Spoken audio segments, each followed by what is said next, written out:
Greetings to everyone, guys. In this lesson, we are going to learn about W. Yeats Byzantium. First, we want to know about W. Yeats, W. B. Yeats' life biography. He was born in Dublin, Ireland on June 13, 1865. William Butler Yeats was the son of a well known Irish painter, John Butler Yeats. William Butler Yeats is called W. B. Yeats. He spent his childhood in country Sligo, where his parents were raised, and in London. He returned to Dublin at the age of 15 to continue his education and study painting. He quickly discovered he preferred poetry. Born into the Anglo-Irish landowning class, Yeats became involved with Celtic Revival, a movement against the cultural influences of English rule in Ireland during the Victorian period.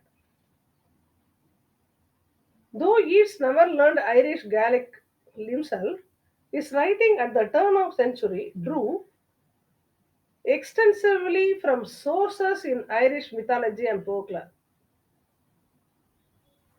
A potent influence on his poetry was the Irish revolutionary Maud Gonne, whom he met in 1889. She married another woman in 1903 and grew apart from Yeats. Yeats was eventually married to another woman, George Headleys. She remained a powerful figure in his poetry.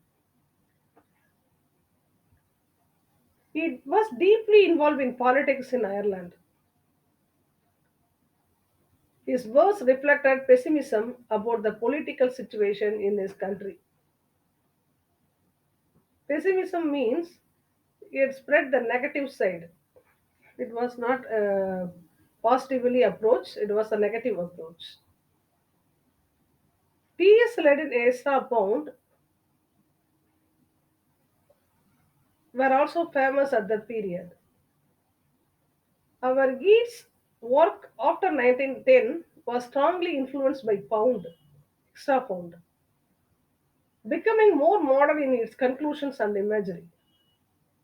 He never abandoned his strict adherence to traditional verse form. He had a lifelong interest in mythicism and occult, which was off-putting to some readers, but he remained uninhibited in advancing his idiosyncratic philosophy. He is remembered as an important cultural leader as a major playwright. He was one of the founders of famous Abbey Theatre in Dublin. W. Yeats was awarded the Nobel Prize in 1923 and died in 1939 at the age of 73. Byzantium is a sequel written by W. Yeats to his poem Sailing to Byzantium. The poem was written 4 years later in 1930 and published in the book Words for Music, Perhaps and Other Poems in 1932. During the break between these two poems, the poet has undergone physical and intellectual changes. In Sailing to Byzantium, the poet talks to the journey to Byzantium, but in Byzantium, the poet talks of experience at Byzantium. Byzantium looked like an improvised version of Sailing to Byzantium. These two poems are commonly addressed as Byzantine poems. So now we are going to learn about the poems, analysis of W.P. Yeats Byzantium. The first stanza of Byzantium presents the night view of the place. As night emerges, the unburdened images of the human activity recede. Drunken soldiers of the emperor have gone to sleep. By that time, sound of going of great cathedral fade. All these scenes indicate that it's late hours of the night. He is describing. The drunken soldiers and night walkers indicate the poet's disappointment over the degrading culture and the social values. The second part of the stanza comments insignificant life of human. The moonlight or starlight, doom of cathedral suggests that human life is filled with the complexities because of mere of human beings.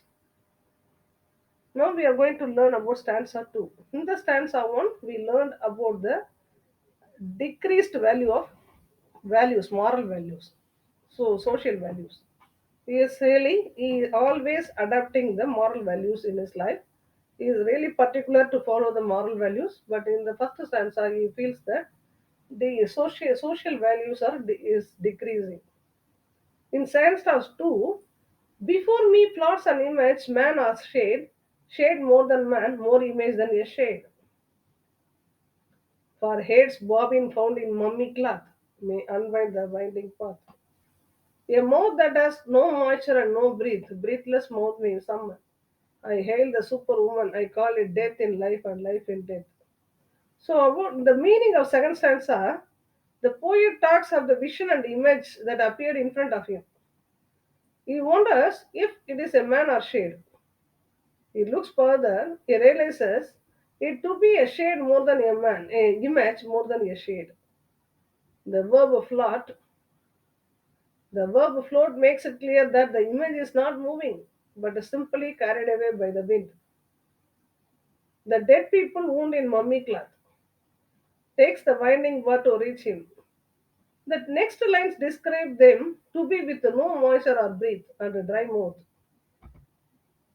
Yeats has used mummy cloth as symbol of human experience and the periods of aging and the death complexity of life a soul carries around after death to be. The cloth wound around indicates the unwounded becoming entering the afterlife. A similar idea is presented by the poet in his other poem, All Souls Night, published in 1920. So, in this poem, he says about the human life and the what will be the life after death. Says in this in his second stanza, and mummy cloth is also a symbol of human experience because everybody should cross the life. They before the death, they have to have everybody will have the experiences, death complexities of life. So it says about that in the second stanza. The poet addresses those dead people as superwoman, for they are free from the earthly curves.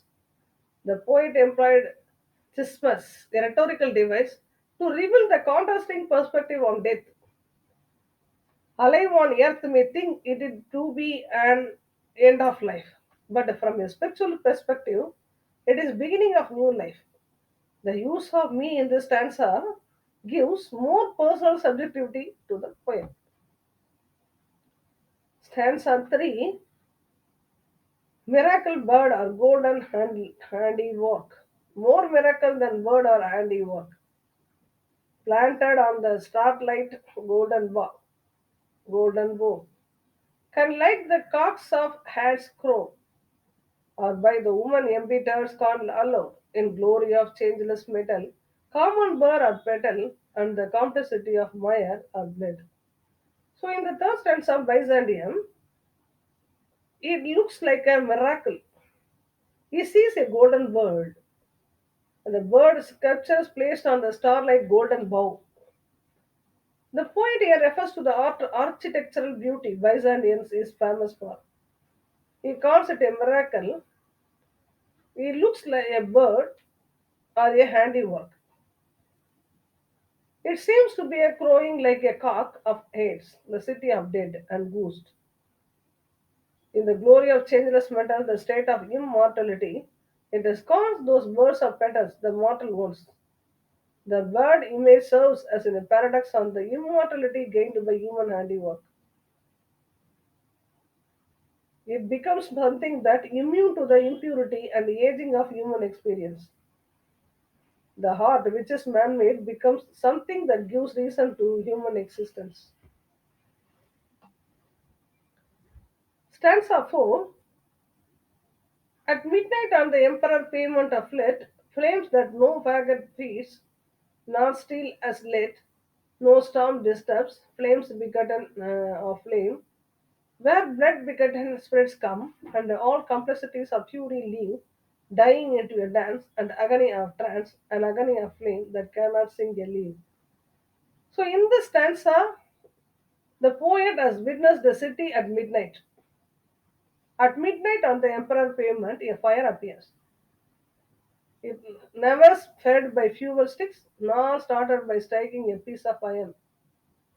They look like self-generated flame, one arising out of another. It is miraculous in nature, for even storm cannot quench them. The blood begotten spirit come to the removed from all the impurities and earthly passions. Blood begotten spirits can also be interpreted as the spirit of those who died during the World War, Civil War in Ireland. The spirit undergo a dance of trance in this mystical agonizing fire. Yet it can burn even the sleeve. It allegorically refers to the fire of judgment mentioned in the Bible to those impure souls. Stanza 5.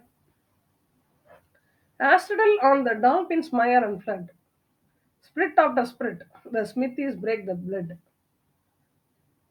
flood. The golden smithies of the emperor, marvels of the dancing flood, breaking bitter furies of complexity. Those images that yet fresh images beget. The dolphin town that gone tormented sea. So this is the final stanza. In this stanza, we can deliberately understand the final process of the spirit. Spirit means what is after the death we become the spirit. So what is the process, final process of the spirit? Spirit of the spirit comes to the ride on the dolphin, symbolically referring to the Roman belief of death carried to the asile of the blessed. The golden blacksmith of the emperor are given the responsibility of keeping things in order. At the same time, the marvels of dancing flower break even the little furies of complexity for those images that became fresh images in fire. The process of spirit is being carried on despite the sea being torn by the dolphin and the silence of the night disturb the gang sound. So finally, as a summary, what happens at the night in the city of Byzantium through the first person perspective? As the night emerges in the city of Byzantium, the day's activities recede. The drunken soldier of the emperor are asleep. The song of the night walkers too fades along with the other night sounds. The starlight or moonlight dawn. Everything that is human for human life is mere complexity is filled with the fury and the mire of human veins. As he observes the scene around him, the speaker sees an image floating in front of him. The speaker addresses the spirit as superwoman, for it reflects the ultimate truth of death in life and life in death. So the poet follows the floating image to find a golden bird perching on the golden tree like a miracle. It calls and scorns the birds of a mire and fled. At midnight, the images float through the flames across the emperor pavement. Thank you, guys.